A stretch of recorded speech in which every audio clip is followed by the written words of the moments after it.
Hello, hello, c'est Ludo. Alors bienvenue pour cette nouvelle vidéo dans laquelle nous allons évoquer un concept complètement délaissé des entreprises dans leur stratégie marketing et qui pourtant a un impact significatif sur le retour sur investissement que vous pouvez générer et donc sur votre chiffre d'affaires. Je l'ai moi-même appris à mes dépens il y a quelques temps. Ça doit faire 15 ans maintenant que je fais du marketing. J'ai créé mon agence en 2013 et j'ai seulement pris la décision il y a 3 ans de travailler mon positionnement marketing. Et vu l'impact que ça a eu sur mon chiffre d'affaires, je peux vous dire qu'aujourd'hui, je regrette de ne pas avoir pris cette décision plus tôt et de ne pas avoir appliqué plus tôt les 7 étapes que nous allons voir dans cette vidéo. Alors, au programme, qu'est-ce que le positionnement marketing? Pourquoi est-ce essentiel de le travailler, de bien le travailler? Et surtout, quelles sont les 7 étapes à suivre pour créer un positionnement marketing qui soit attractif, séduisant auprès de vos clients? Entrons dans le vif du sujet en évoquant rapidement la définition du positionnement marketing. Si vous avez fait des études dans le domaine, vous avez sans doute eu un prof qui s'est contenté de vous donner 2-3 exemples et de lire une définition qu'il a sans doute trouvée sur Wikipédia. Mais concrètement, vous n'êtes pas avancé, et de savoir qu'est-ce que le positionnement marketing dans la vie de l'entreprise, vous avez besoin d'informations et c'est la raison pour laquelle vous êtes là aujourd'hui. Eh bien, je vais vous la donner. Le positionnement marketing, c'est la stratégie à suivre pour faire en sorte d'être visible, crédible et attractif sur votre marché. J'allais dire attractible, mais ça n'existe pas, mais la rime aurait été belle. Visible, ça veut dire quoi? Ça veut dire sortir du lot, vous démarquer de la concurrence. Et ça, vous savez que c'est important dans le contexte dans lequel on est, avec la concurrence qui est de plus en plus féroce et avec le fait aussi que vos cibles sont submergées de contenu, vous devez sortir du lot. Donc ça, c'est un point qui est essentiel. Être crédible, ça veut dire quoi? Ça veut dire positionner vos produits ou vos services comme une solution pertinente à la problématique ou aux besoins que vous adressez, aux besoins de votre cible. Et enfin, être attractif, ça veut dire quoi? Ça veut dire positionner votre offre comme la meilleure, l'offre qu'il faut à tout prix choisir, dans laquelle il faut investir pour résoudre son problème ou satisfaire son besoin. Alors pourquoi est-ce essentiel de bosser son positionnement marketing? Il y a un point, moi, qui me vient tout de suite en tête, puisque c'est ce que j'ai remarqué immédiatement quand j'ai pris la décision et que j'ai travaillé mon positionnement marketing, c'est qu'un bon positionnement vous permet de renforcer l'engagement des personnes qui entourent votre entreprise envers votre marque, vos produits ou vos services. C'est pour ça que vous avez Clément D'Antibes, le supporter le plus connu de l'équipe de France, sous les yeux. C'est qu'un bon positionnement, et moi je l'ai constaté, ça renforce vraiment l'engagement de vos prospects, vos clients, vos partenaires, vos collaborateurs et même les personnes qui vous suivent sur les réseaux sociaux envers votre marque. Et donc, ils sont plus à même, bien plus motivés à l'idée de faire votre promo quand l'opportunité se présente. Donc, point numéro 1, un bon positionnement marketing renforce l'engagement. Le deuxième point, c'est qu'un bon positionnement marketing renforce la valeur perçue justement de vos produits ou services. Vous avez un iPhone sous les yeux, c'est pas anodin. J'ai fait une vidéo que je vous mettrai en description sur le marketing d'Apple et c'est clair que le succès de la marque à la pomme repose principalement sur son bon positionnement. Un bon positionnement, parce qu'un iPhone, c'est quoi? C'est un smartphone avec lequel vous pouvez passer des appels, sur lequel vous allez sur WhatsApp, vous allez sur les réseaux sociaux, et ça, vous pouvez le faire avec n'importe quel smartphone. Alors pourquoi vous dépensez des centaines, voire des milliers d'euros pour cet iPhone? Et pourquoi vous changez même peut-être de modèle tous les ans? C'est parce que le positionnement est bon et ça renforce la valeur perçue que vous avez vis-à-vis de ce smartphone. L'iPhone, vous en êtes convaincu, est un meilleur smartphone que tous les autres. Le troisième point qui est aussi essentiel, c'est justement qu'un bon positionnement marketing vous permet de remporter la bataille de l'attention. Je vous dis justement pourquoi. Parce que j'ai commencé à l'évoquer précédemment. Vos prospects, vos clients, ils sont sursollicités de messages de communication. On en recevait 200 par jour. Notre œil, entre guillemets, était confronté à 200 messages publicitaires par jour dans les années 80. Aujourd'hui, c'est plus de 1200. Pourtant, notre attention, notre cerveau s'est pas développé, peut-être même le contraire. Et donc, vous devez sortir du lot. Vous devez vous faire entendre. Vous devez avoir des arguments pour attirer l'attention de vos cibles et la retenir. Et ça, c'est le positionnement marketing qui va vous le permettre, comme nous le verrons dans les slides suivantes. L'erreur ultime mais c'est malheureusement l'erreur que commettent beaucoup d'entreprises et que j'ai moi-même commis au départ quand je vous disais que je travaillais pas mon positionnement marketing pendant les premières années de mon agence. C'est pas vraiment que je ne le travaillais pas, c'est que je le prenais pas au sérieux parce que ma stratégie, c'était de faire en sorte de plaire au plus grand nombre pour gagner un maximum de clients. Et en fait, j'ai compris plus tard que c'était pas le cas puisque dès que j'ai travaillé mon positionnement marketing, j'ai eu une accélération de ma croissance et donc ça ne fonctionne pas. Pourquoi ? Parce qu'à vouloir plaire à tout le monde, en fait, on ne plaît à personne. Vous êtes trop lisse, vous êtes neutre. Enfin, vous ne sortez pas du lot finalement. Enfin, c'est vraiment ce qu'il faut retenir. Si vous faites en sorte de plaire à tout le monde, vous allez faire des concessions sur chacune de vos valeurs, sur chacune de vos prises de position, sur chacun de vos arguments. Vous allez être tempéré à chaque fois. Et donc, vous allez être tiède, et un positionnement tiède, ça n'attire personne. Les risques d'un mauvais positionnement, avant de voir justement les 7 étapes à suivre pour créer un positionnement efficace, un mauvais positionnement marketing, c'est dangereux. C'est dangereux pour différentes raisons. La première, c'est que si votre positionnement marketing est tiède ou pas bon, justement, vous allez être invisible et incompris. Donc invisible, vous allez perdre des opportunités de business puisque vous serez moins visible que vos concurrents et vos concurrents, du coup, rafleront bien souvent la mise. Bon, ça, ok, mais le incompris est encore plus dangereux. Incompris, ça veut dire que si votre positionnement n'est pas clair, les gens, vos cibles, vos prospects auront du mal à comprendre la valeur ajoutée de vos produits, les caractéristiques, les bénéfices, et donc à comprendre le prix de vos offres, à le justifier.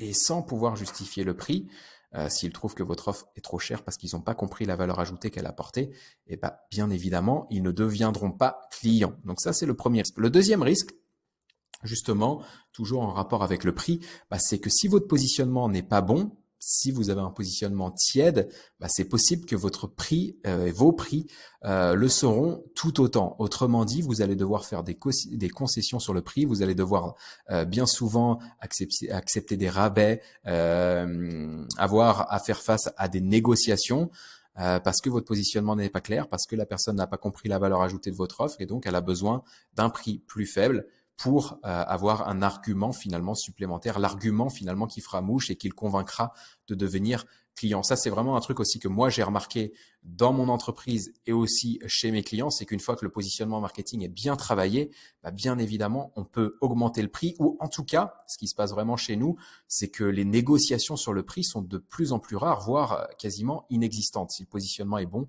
et l'offre bien amenée. Enfin, le troisième point, c'est que si votre positionnement marketing n'est pas bon, vous risquez d'être mal ou pas recommandé. Si vous n'êtes pas recommandé, c'est pas très grave, j'ai envie de dire. Pourquoi ? Vous allez perdre des opportunités de business. Ok, le bouche à oreille, c'est un levier marketing et c'est le levier marketing le plus puissant qui existe encore.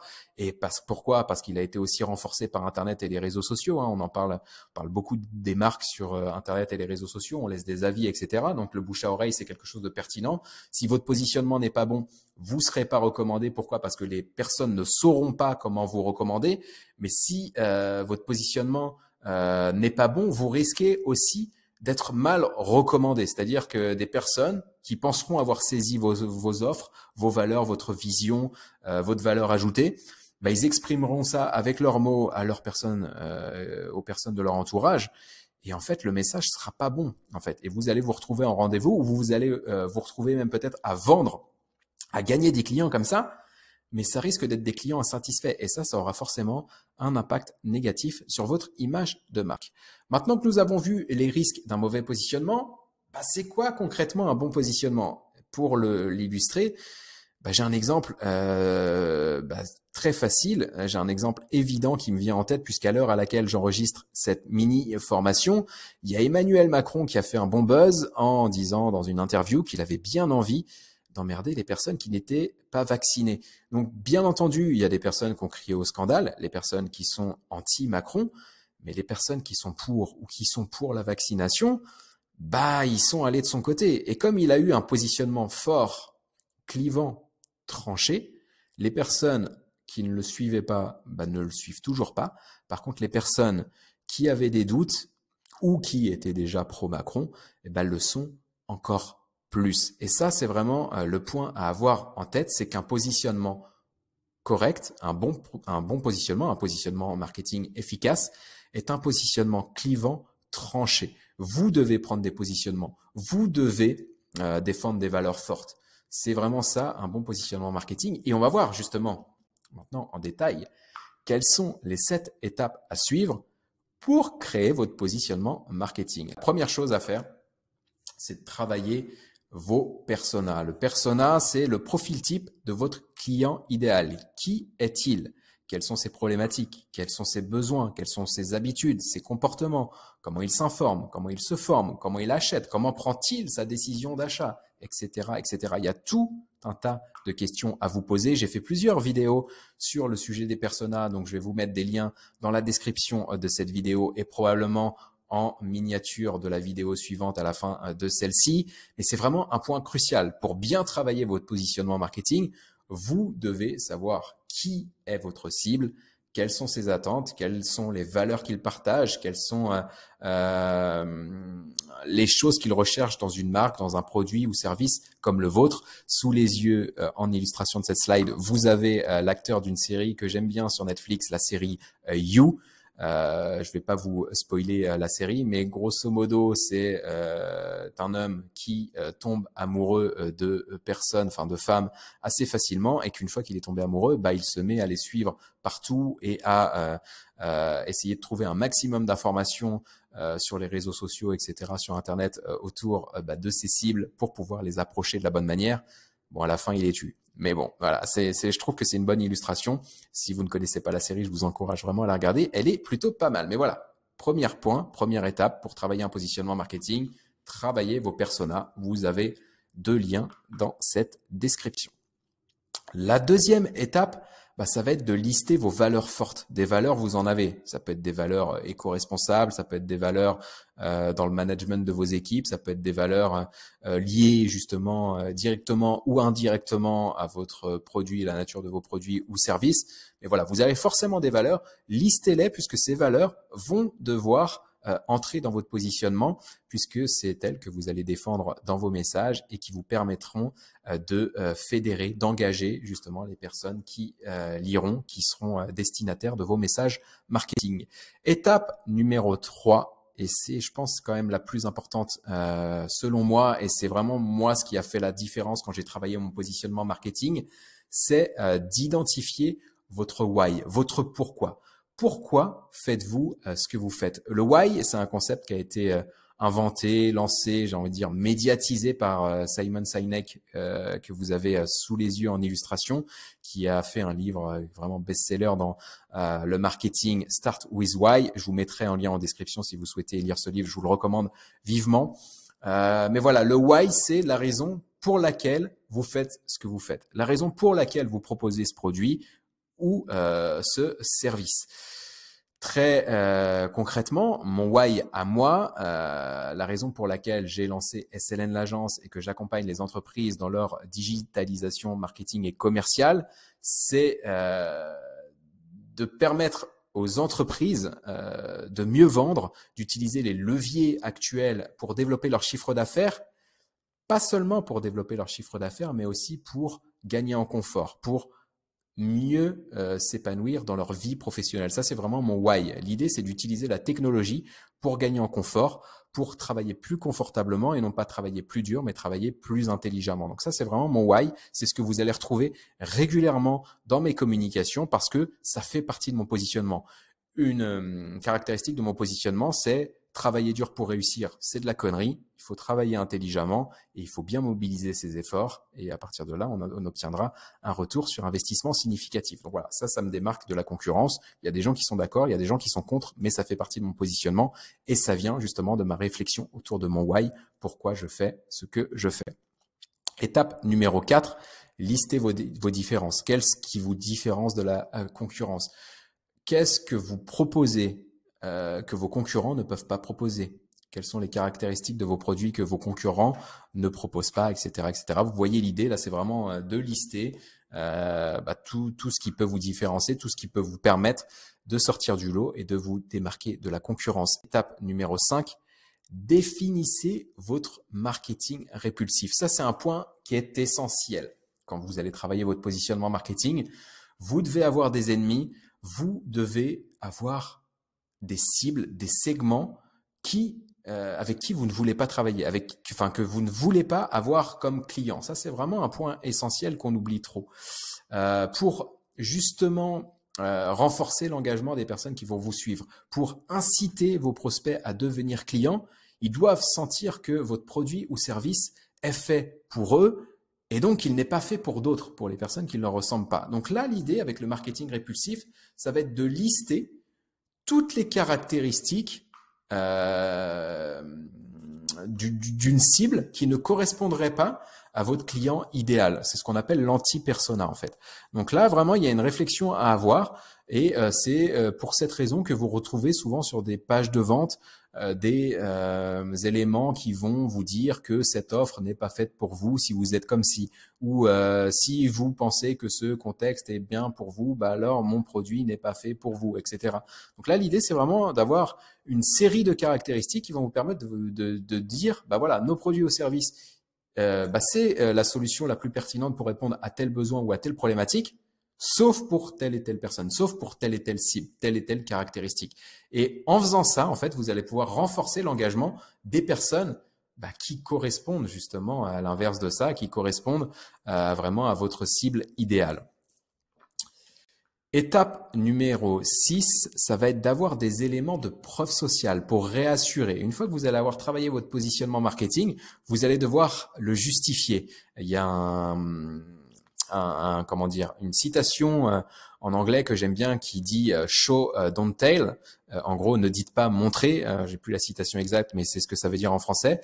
L'idée vraiment de votre stratégie et de votre positionnement marketing, ça va être oui, d'expliquer quel est votre positionnement au travers de vos messages, mais aussi de montrer votre positionnement, concrètement votre positionnement. Et pour faire ça, vous allez devoir actionner un biais cognitif qui s'appelle le biais de la preuve sociale. La preuve sociale, c'est quoi? C'est un biais qui veut que nous prenions nos décisions en fonction des personnes qui nous ressemblent. Autrement dit, pour actionner la preuve sociale, vous allez pouvoir partager des avis sur votre site internet, partager des témoignages clients, des cas clients. C'est ce qui vous permettra de justifier votre positionnement et de démontrer à vos prospects que votre positionnement a permis d'atteindre tel et tel objectif au travers de vos produits et services. Donc ça, c'est un point qui est aussi essentiel. Une fois que vous aurez travaillé vos 6 étapes, vous allez pouvoir déduire de tout ça votre storytelling. Votre storytelling, c'est quoi? C'est l'histoire que vous allez devoir raconter au fil de vos messages pour justement pour transmettre à vos cibles vos valeurs, votre vision, votre positionnement marketing. C'est l'histoire que vous allez raconter.